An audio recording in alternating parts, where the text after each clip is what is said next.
education, law enforcement, policies, human rights, children, abuse, gender equality, race, religion, politics, government, sex, legal, justice, democracy.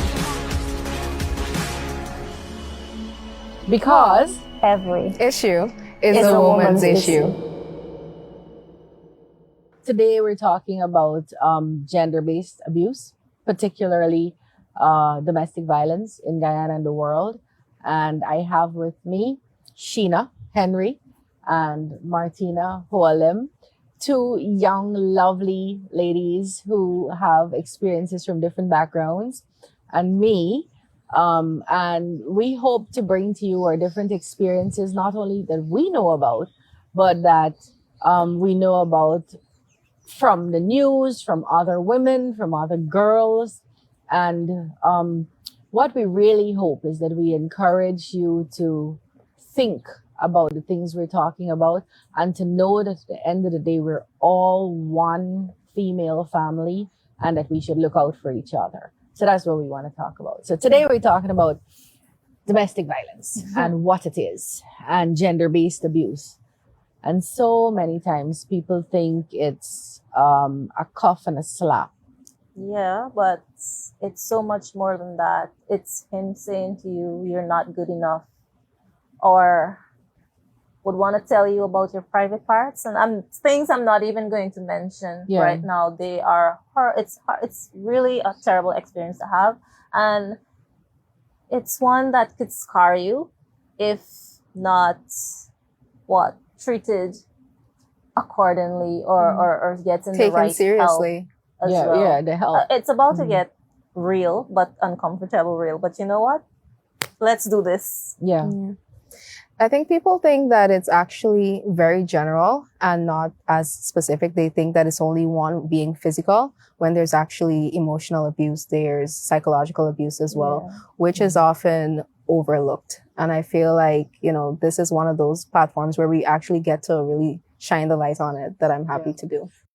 Well, I suffered emotional abuse. It was from my husband. He was my second husband.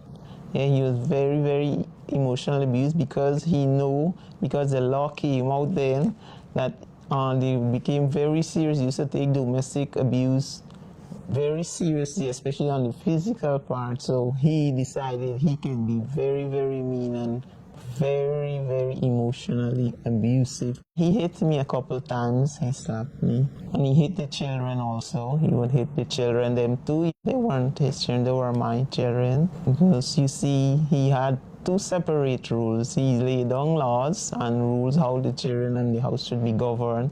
But then when it comes to his children, there was a different set of laws. They could always get the very things that he would speak about against that the church should do, his children would get off doing it. And if mine does it, or even something similar to what it is, he would come down and give very harsh punishment. He would hit them. I remember a case. So we know for sure a cuff and a kick and a slap, that's domestic violence. And that's domestic abuse. Physical abuse. Physical abuse. Right. So anything physical. Wring your hand, wring your ears, slam you into a wall, kick you, cuff you. That's domestic abuse. Right. But I remember a case where the judge actually said, so this man had killed his wife in one of the islands, I think in the Demerara River or Essequibo River, I can't remember. And the written judgment actually he told her about the looseness of her parts as men are wont to do. And this was a written judgment. And I was a young lawyer and I was just shocked that this could be something that we were acknowledging in writing, but this was the reality. So it's not just the kicks and the cuffs. It's, like you said, making you feel useless. It's verbal and psychological. Verbal. And so like verbal what? Verbal abuse. As in, like cursing at you, using profanity, and degrading you, making you feel like you have no self-worth as well. Nobody ain't gonna want you when I'm done with you. You're good for nothing. Without you're a me, whore, you're a slut. Yeah. People gonna pass you around. People gonna pass you around. Right. No man will want you after this. Yeah. Yeah. It's withholding money. So you have to come back to me to get your Emotional necessities. blackmail. Emotional Emotional blackmail. blackmail. Oh, if it wasn't for me, you wouldn't have that. You wouldn't be where you were if it wasn't for me. Or stopping you from going with your friends. Because if I isolate you and I'm all you have, Or even your Yeah. family. or your family, right? Yeah. So isolation, keeping you away from people. Yeah, I know of instances where, you see, I don't know how it, I can't explain how it gets so far, but it's like the woman was actually kept from visiting her family, and every time she wants to go visit her family, it becomes an issue. He would get violent and start to tell her a whole lot of derogatory Yeah, remarks. remarks. He would tell me things like he has to mind me, he has to take care of me, that he's struggling, all his burden is his own, the children are not his, but he has to take care. But listen, he stopped the father. He doesn't want the children to have contact with the father, nor with me. So how can he support his children? And then he could turn around and say, insult us, because he has to take care of them. He was an alcoholic. So he would buy his rum when he's coming home from school. On the way, he was a teacher. Yeah, and he would drink and he would work himself up in a frenzy and start anything he would say. If he doesn't have to be true because he was just naturally abusive, he just wants to be mean, that's all. But why do you think that is? That's because if she's with family and she's with friends, she has this extra bit of support Right, that you're trying yeah. to take away from Yeah, her. yeah. Make you completely dependent on him. You know what puzzles me is, why would a human being want to do that to another human being? For power. Yeah, Right. we'll come to that just now. For power. For power. Exactly. To, You know what is- to boost their own ego. Yeah. You And- have got to be such a small person to Yeah. to feel the need to do that to somebody else, To feel yeah. powerful. You know what's another form of abuse that people, especially women, don't talk about? So I used to work at Legal Aid. And almost everyone who came in for a divorce would tell me bits and pieces of their abusive relationship that they had. And by the way, when people go for divorce, it's after years of Yeah. Putting trying up not with. to, Yeah. right? Putting up with. Putting up with it, right? And they would always say, constantly he was rude or he was violent. And so, but only if I asked, well, was he sexually violent also? Only if I asked, they would say, yes, They he wouldn't used to volunteer rape me or he used to make me do things I don't want to do, but don't put that in the petition because they don't want to dare. And a lot of women actually think that because I'm married to him, He can't rape you. He can't rape me. I'm his sex slave. I can do, it is his to have. And it comes from a long ago thing where women were chattel. You were the property of men. Yep. And because you were, they could do whatever they wanted with you, whenever, however, wherever, And you didn't have a say. And you didn't have a You say. didn't So have a people don't say. count sexual abuse as Within the marriage. within the marriage or within a relationship as abusive. But if he's making you do things, tell me. No. So let's just get this clear, right? So you're telling me that, so what we're establishing here is Rape occurs within marriages. He comes on to you, but you're not in the mood.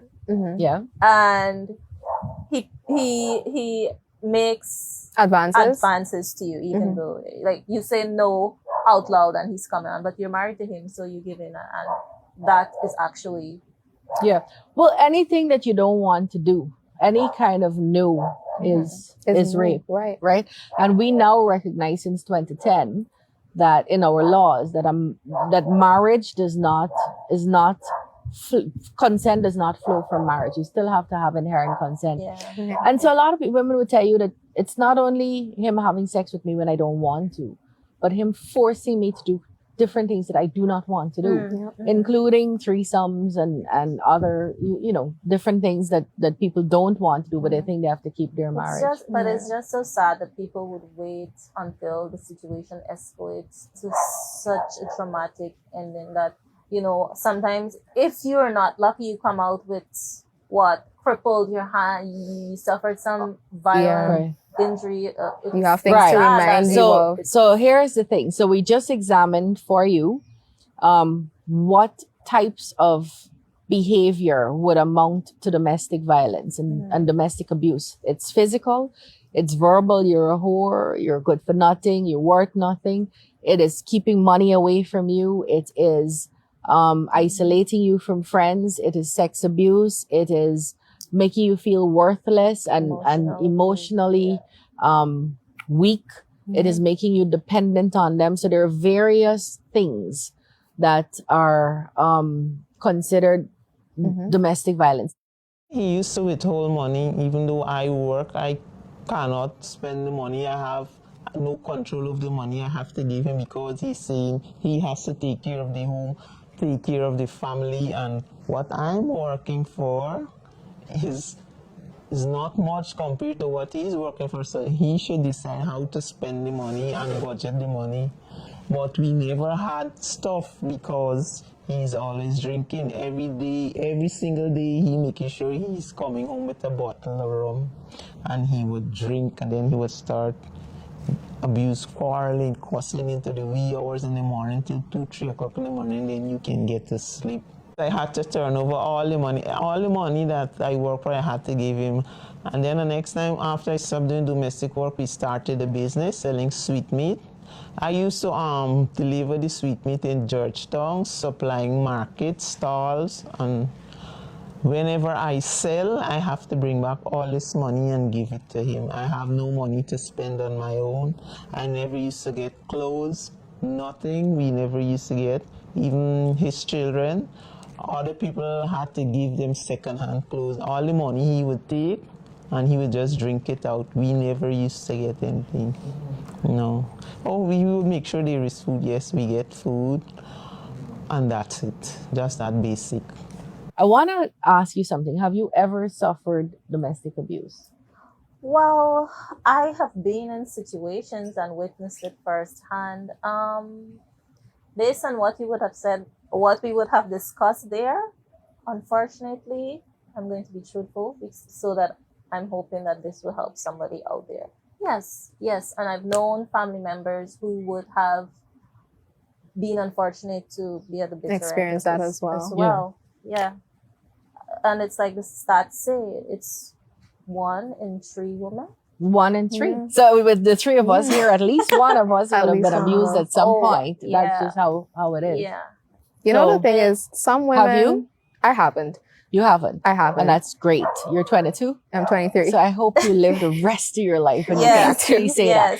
But it's also true. Here is one woman who has never experienced domestic violence. And I think it's interesting to talk about that because sometimes you don't even realize what you're going through is violent because you think it's someone. I was just about to mention that a lot of women don't know that their situations are abusive and they often make excuses for their partner. Like, oh, he doesn't want you to go see your family. He doesn't want you to have a social life. Oh, he just loves me so much. He's just territorial. He's just possessive. He just, wants my company all the time. But it's not always him putting his hands on you. Yeah. It is abuse at the end of the day. And a lot of women don't realize that their situations are abusive. I think it stems too from the environment that you would have been brought up in. It's what you see. It like becomes and treat as normal. Yeah. Right. That's why people don't speak up about it until it's too late sometimes. So you know what's a good question to ask yourself? I think. Would you want your daughter to feel the way you feel? Because a lot of us, a lot of us put up with a lot of crap because I love this man. It's a very complex relationship. I like he bad. He's better than other people that I know. Better the one that I know than the ones I don't. I have children with him. I have a house. We have a mortgage. We have investments. That kind of thing. But the question to ask yourself, if you're feeling uncomfortable and you're not sure if it's violent, would you want your daughter to be going through this? And if your answer is no, then chances are you need to get out. We separated several times, but after the lies, because we took so many counseling and it still wouldn't work out, and the lies. One day, his sister came from abroad, and he filled her head with lies again. And she came with a vengeance on me, and he filed for a divorce because he always wants his way. He always asking for things. He determined to get his way, and when he gets his way, he finished with it. He doesn't want it. And so this time he filed for the divorce.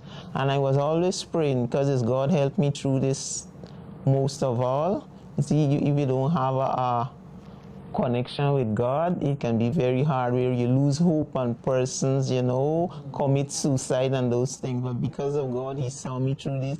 He gave me the strength. And when he filed for this divorce, I took it as an opportunity of God answering my prayers, and I came out. And after his sister went back, he said he didn't want to go through the divorce anymore as his normal rigmarole and what his game. But I said, no, this is the opportunity. God gave me the opportunity, and I came out because all the children were suffering. You stay in this because you say, because of the children's sake, we want to provide for them security. But then when you look at how emotionally scarred they are, the example is not good. So you can't just think about yourself, you got to look at it all wrong. And so that's when I decided that I would come out of it.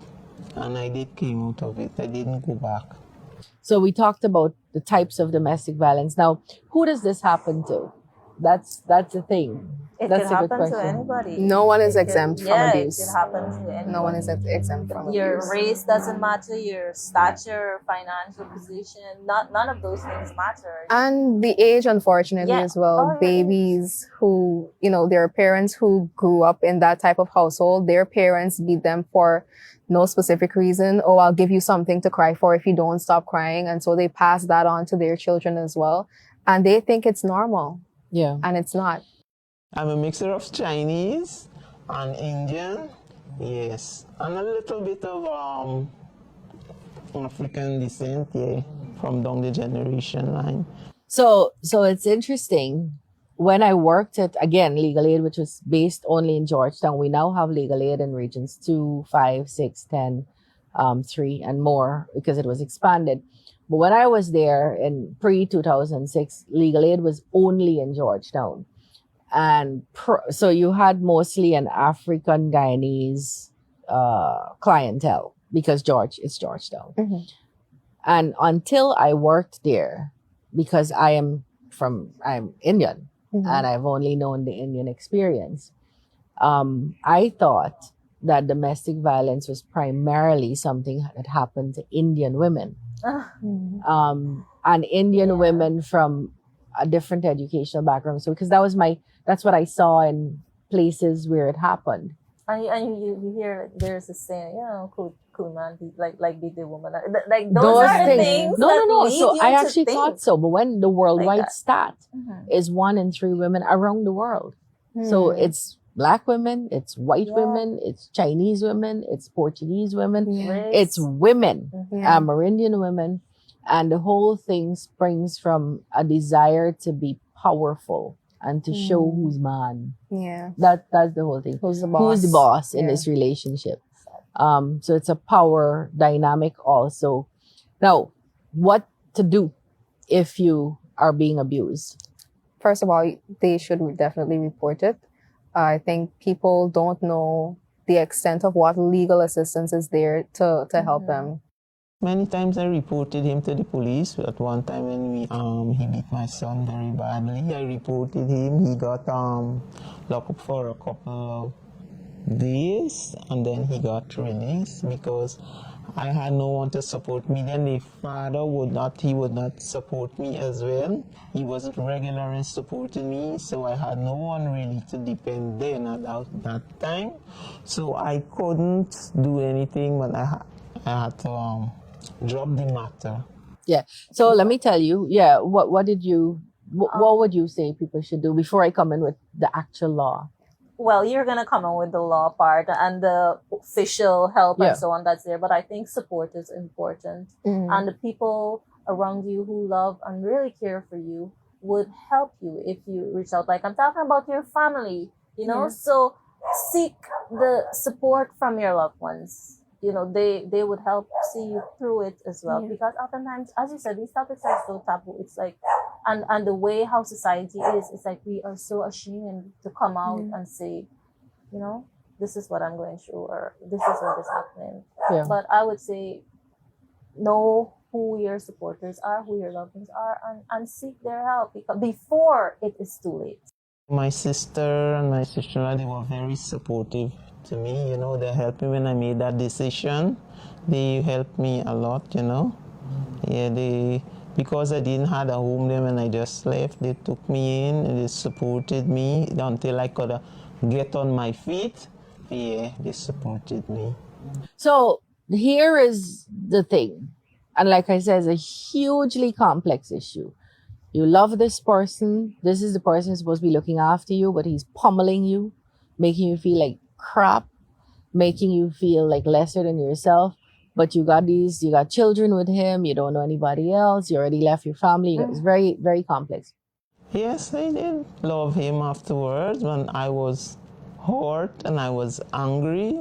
But I did love him, but I said, no, I will not go back into that situation because even though I love him then, it can't compensate for all the damages that are being done, to the children, to myself emotionally.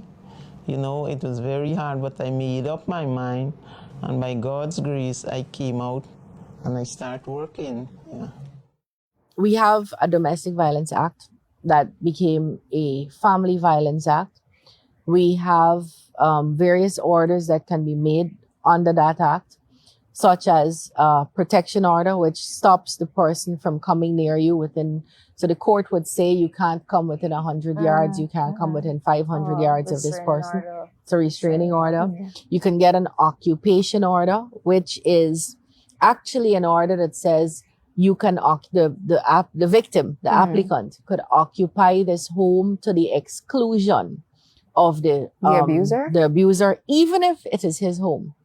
So a lot of times people say, oh God, but I can't leave because where would I go? Yeah. And the court wouldn't put him out. Right. But the court has the power to do that. And we've specifically said that. That's called an occupation order. So throw you out your own house if you want to beat up your family.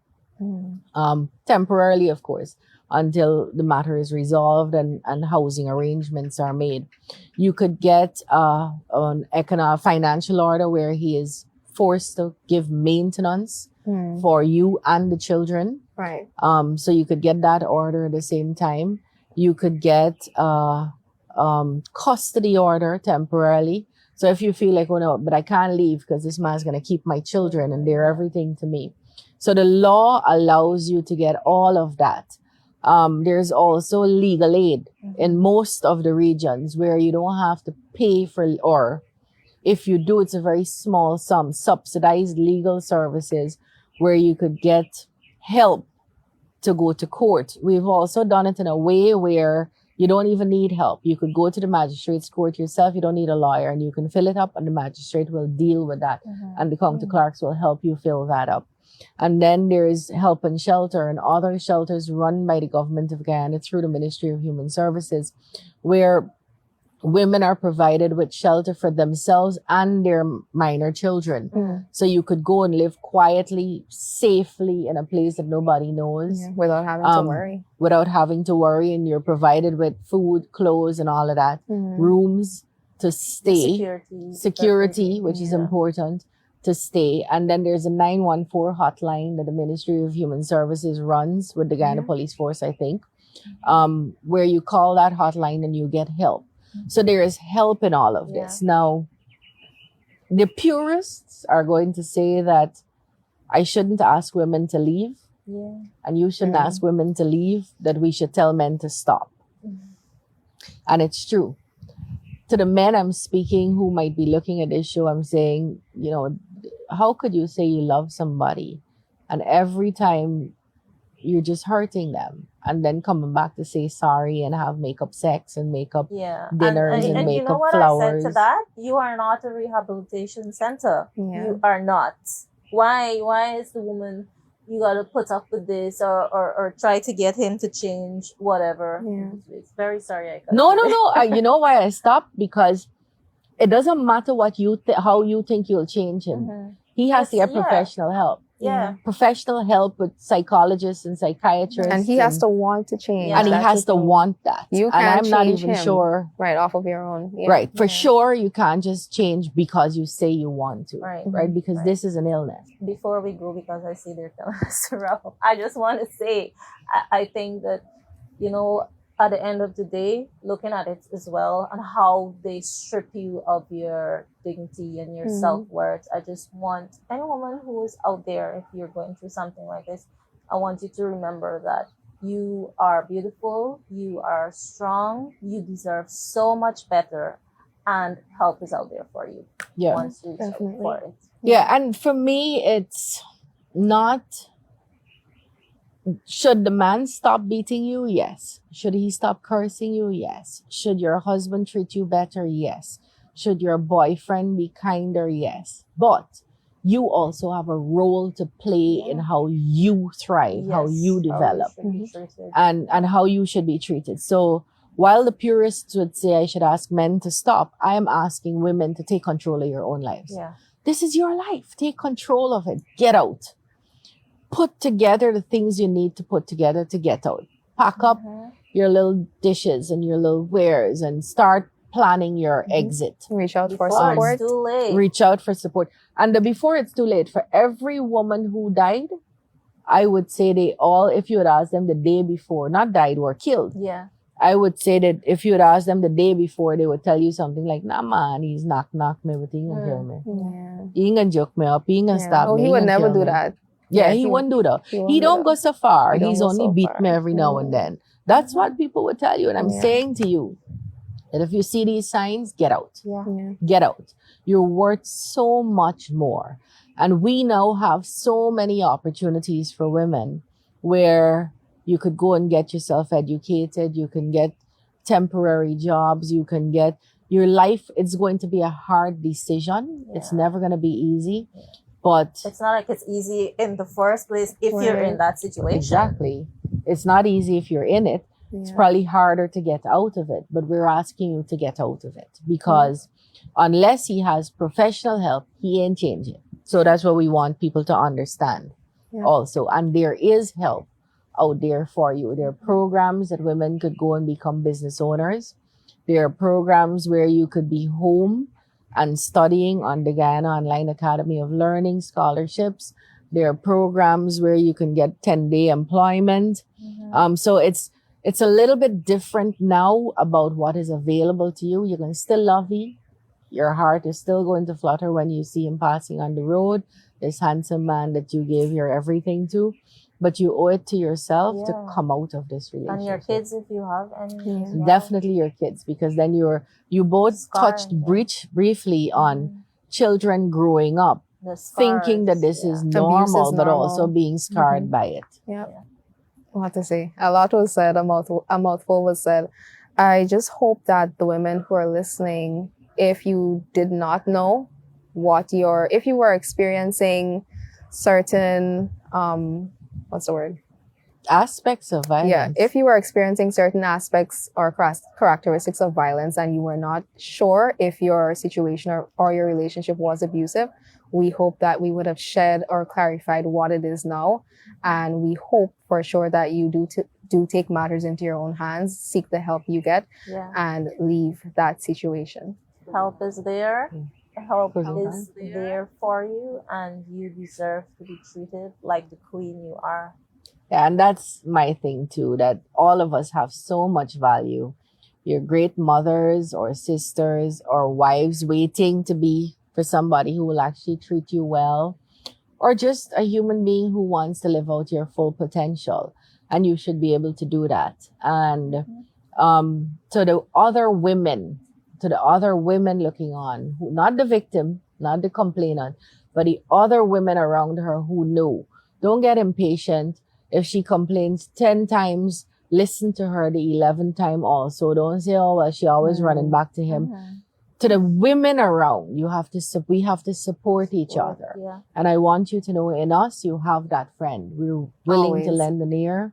We're willing to help to get you out. And we're going to be patient because we understand it's a process. To the mothers and aunts and cousins and friends and workmates who know that your sister or workmate or daughter or niece is being abused, be patient with them and listen to them and support them through that leaving process, because it's a hard process, but it's one that is necessary. Yeah. So please do reach out for help. Legal Aid, Help and Shelter 914, any of the other places that we spoke about.